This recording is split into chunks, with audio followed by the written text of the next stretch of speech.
Hi everybody, this is Margaret. I'm so glad you joined me. Today we're going to look at awakening the creative women entrepreneurs. We're going to look into Renaissance. I want to read to you a short little quote about the Renaissance, because the Renaissance was such a remarkable time with the arts flourishing, and it came from people coming out of basically a slavery, Middle Ages, Dark Ages mindset, so they could flourish and have creativity and be able to paint, architectural science, politics, everything began to flourish. Leonardo da Vinci came out of that. Wonderful Michelangelo, he also came out of it. So there was a lot of creativity that came out of that time. And it was a super highway of new information. And what was so incredible, it's kind of like the information network of what you see as the amazing internet that we all just so need every single day. And so what we want to check into is the Renaissance in your life, is the Renaissance of creativity. Number one in you. Does it seem to have where you just flow? Or does it seem to have a problem where you're stressed out, you feel things are bombarding you, you have things covering and coming at you from all directions, or you are in a state of flow or overflow? That's the secret, is learning this contemporary mindset of a Renaissance awakening. As you can see, I have these amazing paintings behind me, the flowers over here on the right, and then a little bit of an anchor with flowers all over it. These are some of the things I painted. And of course we have this one with the black and white. It's just kind of a loose floral, beautiful painting that I did. And of course we have this one with the butterfly here, and it's got all the dimensions of color and light. And then over here we have a sunset with the palm tree. So these are just some of my light paintings, and of course I have many books with over 500 paintings on Amazon, which is on my website, Awaken Creative Women Entrepreneurs. So we want to come from examining if you have these creative blocks and how to overthrow them and how to eliminate, dissolve them as quickly as possible, so that you are in that creative overflow and you have that insight, that hindsight, that foresight to be able to flow. I mean, whether you're a coder, whether you're a housewife, whether you're a doctor, whether you're a lawyer, whether you are a creative, we all want to be in that creative zone of genius. That's the secret. Because when you're in that flourishing place, what happens is you have productivity go sky high. I mean, we're talking sky high. But when you're not in that flow of creativity, it's like you have this cap on you. And this cap has got to be removed. And so you want to identify any current creative blocks, so you can receive a tailor-made antidote, a remedy to remove that. Creative blocks are scary, especially if you're in the creative business. There are interesting ways that you can eliminate. You can go out for a walk, you can go out for a movie, you can go out with friends, or you could come in and just be in a state of doing something different, or changing your scenery, going for a drive, anything that will overthrow that creative block that we get sometimes, all right? Because that's how you can come into that amazing transformation where you have not to push and push and push and plow through and push some more to get that creative juices going, but what happens is it begins to flow like a river. And so what makes it describing this phenomenon is a lot of times it comes from within us.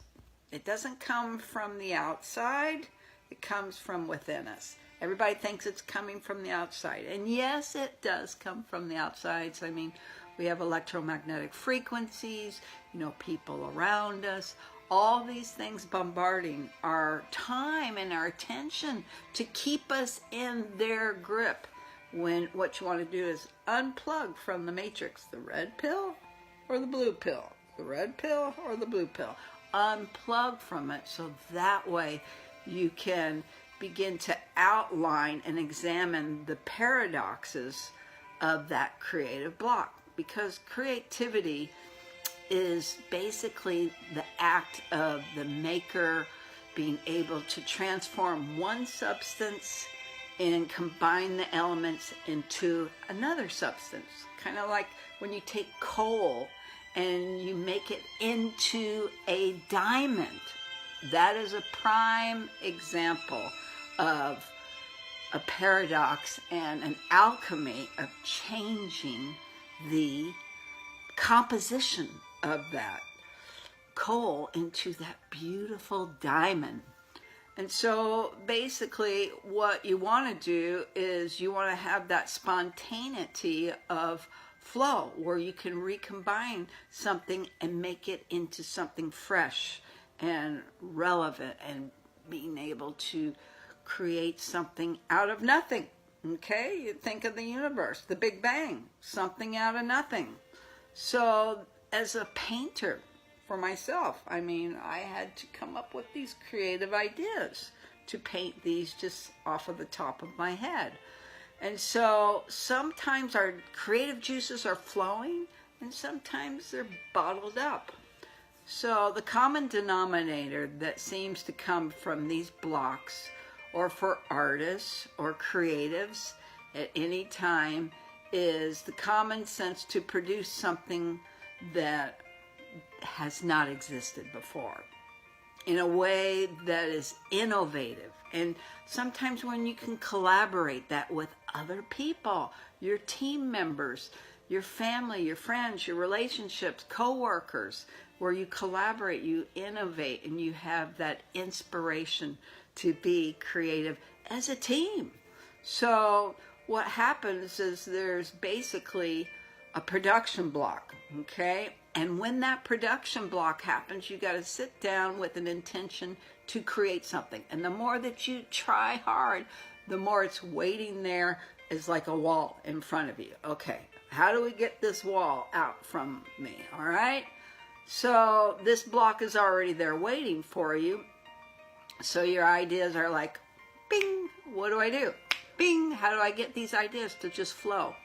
So this is what we have to overthrow. We have to have a turning point, a pivoting point, a turnaround there. It happens to everybody, whether you're creative or you are in the political realm, whether you are in the Uber realm, if you are in the doctor, the health coaching, the abundance, whatever realm that you are in, you need to address that issue. So it's basically the prerequisite to innovate. You want to have that prerequisite to innovate. And the roles of production and innovation can be divided between different people, okay? So if you're an individual creator, then you want to stay with the principles of what you're creating. I do a lot of art, obviously. So I stay in that realm. I'm also an opera singer. So I also use my voice. There's times it's creative, sometimes it's like, not so creative. So it can't be something that's forced. It's got to come from within to coming without. And so sometimes production is an action. Okay, it's an action. You have to go someplace, get out of the familiar, move into a different place, go to a place that you've never even been before. Maybe you've got to take an airplane and cross the country to a whole new environment to get creative.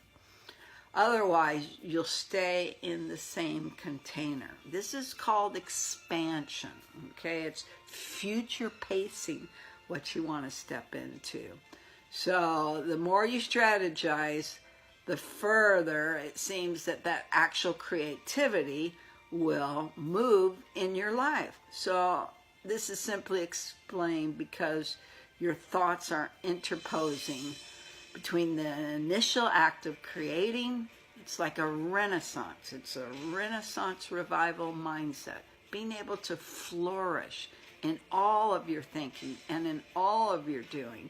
So that way you can step into that pathway and that journey of being super creative, okay? So what I do is I help women to create their true identity, their story's legacy, to create wealth through the creative arts or whatever realm of creativity you are trying to move into. Google has to be super creative. So does Airbnb. They've got to come up with 1 billion different houses to support their whole empire. So my thing is to help you overthrow that problem of having the creative blocks. Maybe you want to step out of your 9-to-5 job, but you have no idea how to do it. So when you are filled with creative thoughts, what happens is you have an aspiring abundance transmutation. It's a gestation period where you are a deliberate co-creator and you're opening up collective conscious fields. Like Albert Einstein said, everything is energy. Match the energy, the vibration, the frequency that you want to attract, and you will come into that same wavelength. It's that simple. So co-creating, opening up those conscious fields, that's what multimillionaires, innovative technologies, so you can step into sequential success. I know it's easier said than done. If it was that easy, we'd all be billionaires. So what it is, it's a generator. It's like you generate your creativity. Just like a power plant to a city, it's not taking in energy, it's generating it out. And so you are generating creativity. And so what happens is it opens up energy fields and connects to source energy, DNA, strands of pure light, because everything is energy, everything's frequency. If you could look under a microscope, everything on you is continuously moving. All the particles, atoms, subatomic particles, they're all moving. Everything is moving. And when it's in momentum, that's when it's in creativity.